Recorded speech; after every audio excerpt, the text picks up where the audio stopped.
So hello and good morning. I welcome you to the morning meeting today on Monday the 13th of April 2018. This is Jens Klatt speaking and exclusively presenting this format to you here for JFD Brokers as their global head of research and education.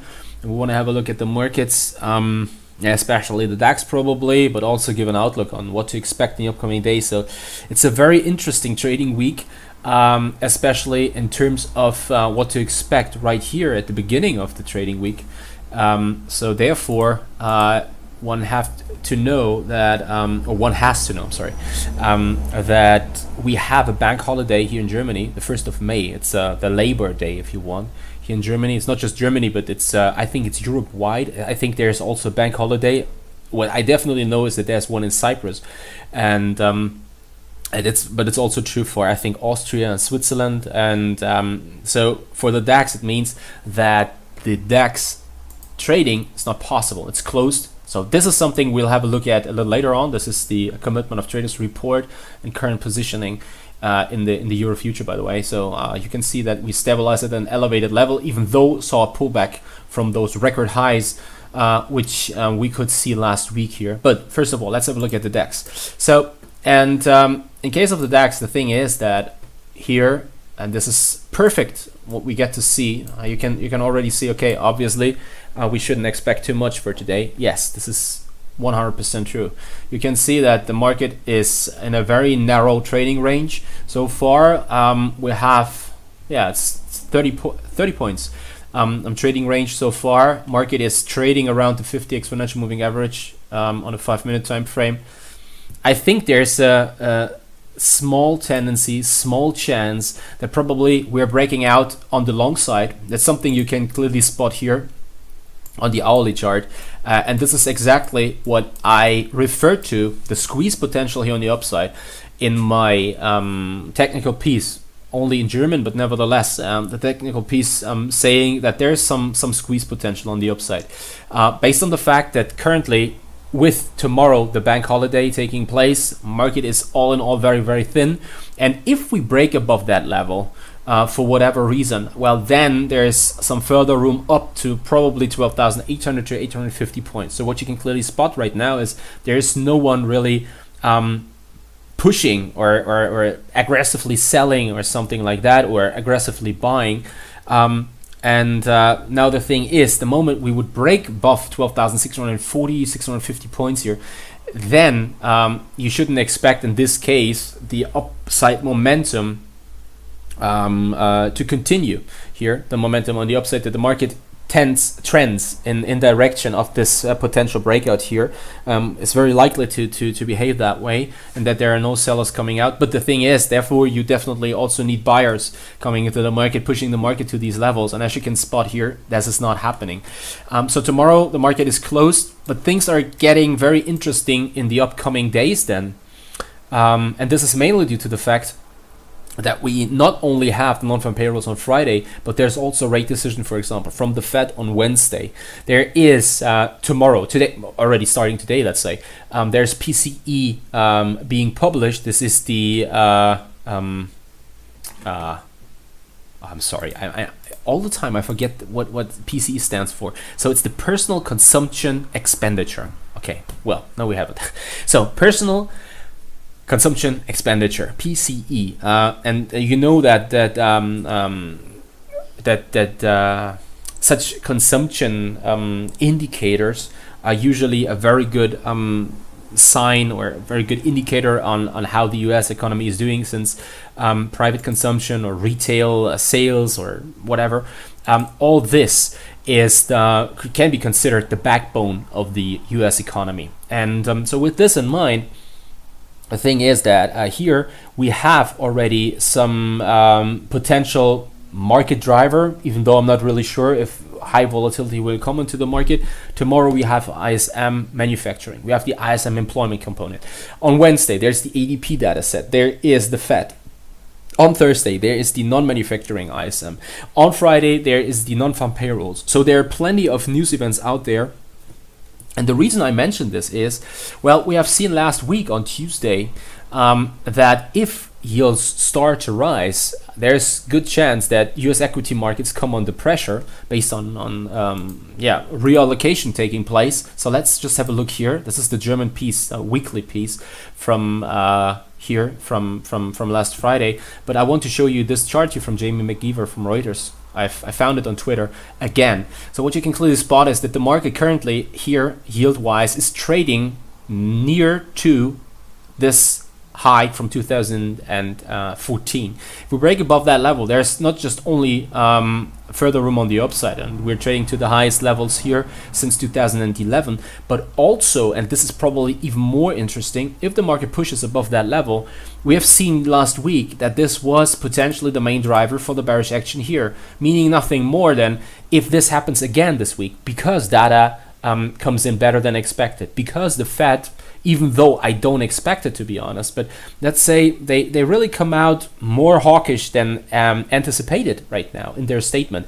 All this, if you combine this, I mean, gives a good chance that also because of probably thinning out liquidity in the yield markets here, that the 10-year yields start to push above these 2014 highs. And if it has really happened, well, then we have a potential driver for bearish action on the downside, which could aggressively push the DAX lower.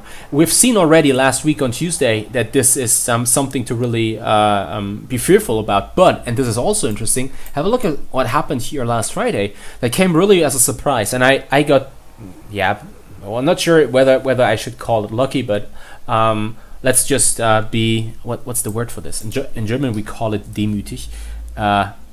It's like, 1 second. It's humility. Yeah. So it's I really wanna be or humble. Let's call it humble. So I want to be humble here and say, okay, I got lucky.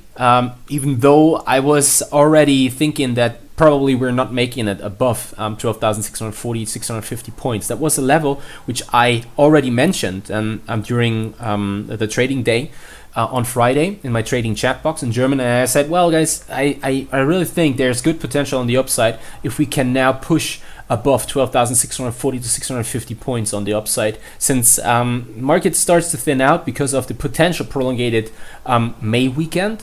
So today, obviously there's trading taking place. Nevertheless, today is a potential so-called Brückentag. We people usually take one other day off today when tomorrow there's a bank holiday.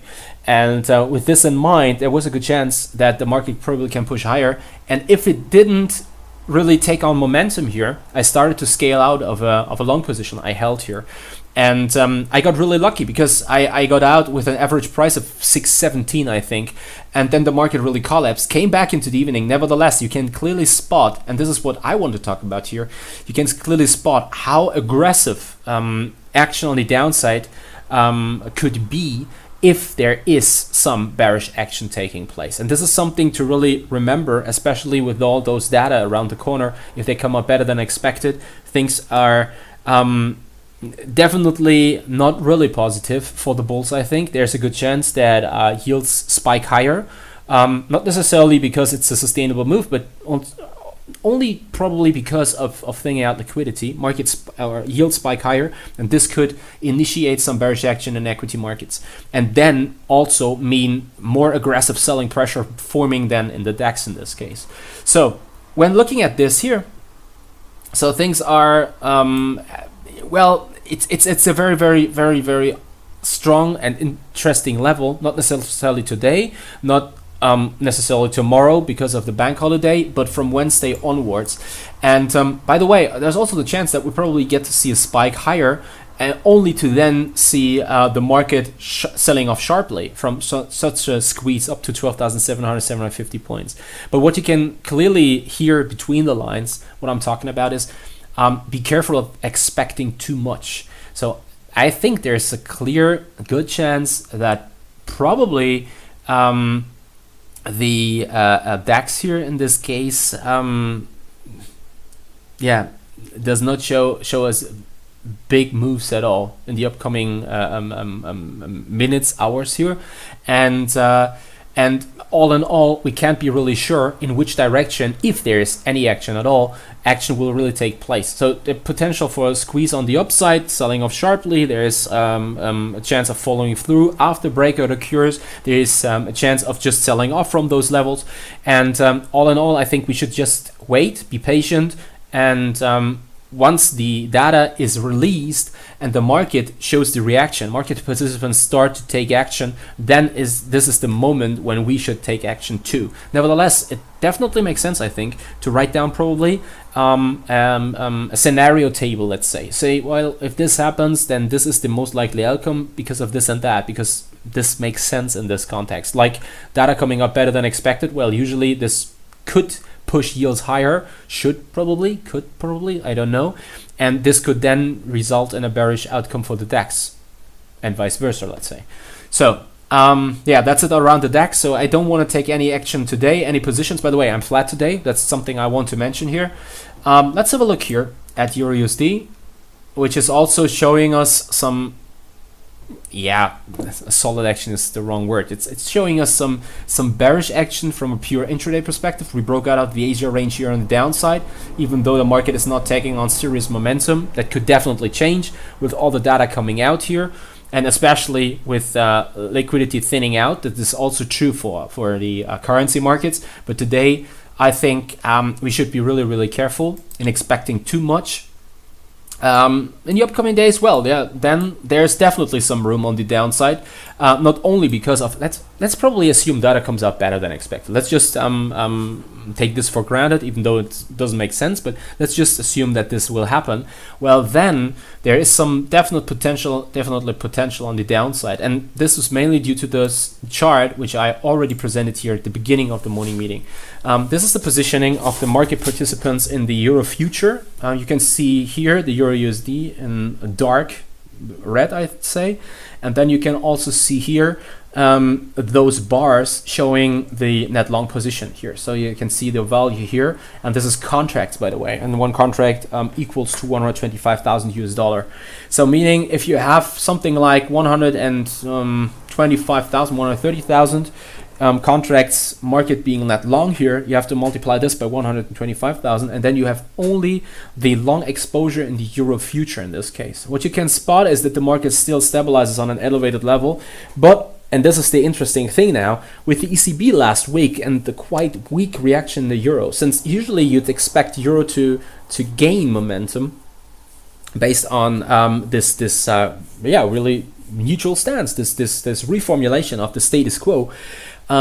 Well, what you would expect is Euro really at least stabilize, but instead Euro is currently sharp selling off. It's not sharp selling off, but nevertheless you can clearly spot a tendency on the downside, and I think this is something which could definitely accelerate within the next days then. And there's a definite and still high chance that rather sooner or later market will probably test the region of 120. This is especially true if data comes in better than expected from the US economy in the upcoming days, starting from today with PCE, and then from tomorrow onwards with ISM and all this. And so yes, with this in mind, I think there is definitely some high chance that there's potentially some pressure building, which could then drive Euro USD significantly lower here in this context, and something which is worth considering, let's say. So definitely worth considering some further pressure forming, which is, by the way, something which could then stabilize the DAX. Also very interesting. So weaker euro usually means that this could stabilize the DAX, even though you have all the time see whether this correlation is still playing a role in the current market conditions. Make long things short, especially for the short-term traders. Current advantage in the euro should be seen on the downside. I definitely favor short engagements, but if I take one today or tomorrow, short engagements I'm talking about here, well, then I definitely reduce the position size, since I consider chances to be high that the euro won't see so much and so high volatility in the upcoming days till Wednesday. And I'm also considering the chance that there will probably be no volatility around the Fed 2 here. Yes, so that's it on the euro. Let's have a look at GBP. also, I think, very interesting. So the pressure continues. I mean, I was very skeptical about pound sterling, especially after the data disappointed, especially after Mark Carney then on the 19th of April came out really dovish in terms of saying, well, there are other rate decisions this year once we can decide whether to hike rates or not. The interesting thing about this is that from these levels here, when the market priced in an 80% chance of a rate hike of the Bank of England in May on their meeting, that now this chance dropped to 2 and below 50%. And this is the main driver for this bearish action here. Nevertheless, I think this move all in all seems a little overdone, to be honest. So it's not that I'm willing to take aggressive long positions in pound sterling here. I think this is too much, but I definitely take the stop more aggressive if I have a current short position going. So trail the stop more aggressive after this current move, expecting, probably initiated by several data coming out in the next days, especially here looking at the PMIs which come out from market, which will be published at 8:30 a.m. GMT tomorrow, Wednesday, and also on Thursday. If these data come in better than expected, it could usually or potentially result in a sharper rebound in pound sterling, which could drive us quite aggressively higher. And by the way, there's also something I'd like to add here. Something I mentioned already on Friday. Not sure if I mentioned it here in the German, only in the German version or also here in the English version of the morning meeting. The interesting thing is, I mean, currently the market is aggressively pricing out a rate hike in May. Now, just imagine what will happen if the Bank of England, surprise, surprise, comes out with a rate hike at the next decision. I think we could potentially have very, very volatile trading days ahead of us in pound sterling on a broad scale and see some significant swings, especially on the upside then, if they come out with a rate hike. I think chances are not that high, but still chances are given. And this is something to consider here. Again, so short-term bounces in pound sterling USD seem to be likely, even though currently we are going for the lows of March here, and also here thinning out market environment means nothing more than this trend and momentum should potentially continue on the downside, potentially pushing us as low as 36.20 here on the downside, the region around the highs which were marked in January, respectively in the first week of January. Yeah, and finally let's have a look at dollar Japanese yen. Things haven't changed here. We are still waiting since this consolidation will end. I'm still positive for dollar Japanese yen.